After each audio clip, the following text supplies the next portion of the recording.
The debt sustainability analysis demonstrated unequivocally that Ghana's public debt is unsustainable and that the government may not be able to fully service its debt down the road if no action is taken now. What is worrying is the impression being created as if bondholders have committed some crime. Why can't you be very specific and tell us that if you don't participate, you lose your money?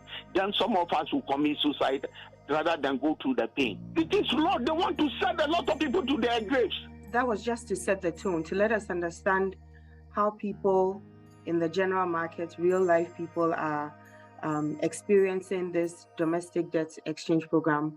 And we'll have Professor Dennis Nsafoah, and I see him.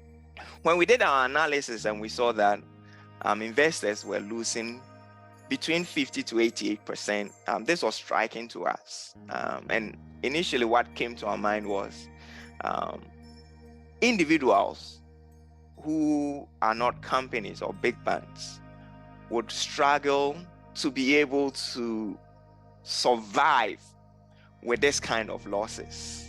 Okay, so the research committee of TESA has been working hand in hand with the technical committee of the Individual Bond Forum to negotiate an exemption for individual bondholders, which would cover everyone in a collective investment scheme.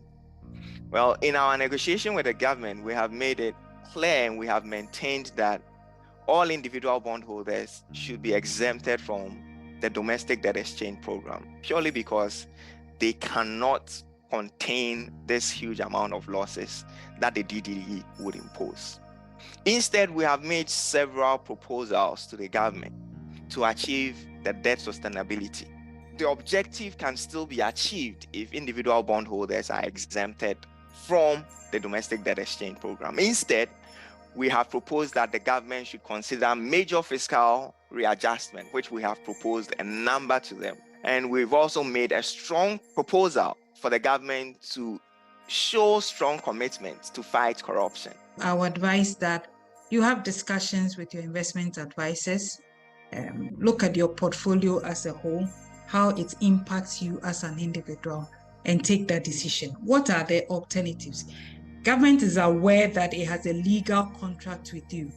Once you bought these securities under the old terms of the old bonds, government is obliged to pay you because you have a contract. And the Attorney General's advice was clear that it cannot be mandatory.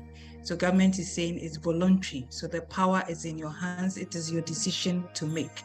We believe strongly that individuals and collective investment schemes, if government has to go ahead with this program, should be exempted. But it's your choice to decide whether you want to join this fight, which could lead to good for everybody, especially for individual investors, or could lead to a long drawn-out battle where there could be default and there could be court actions.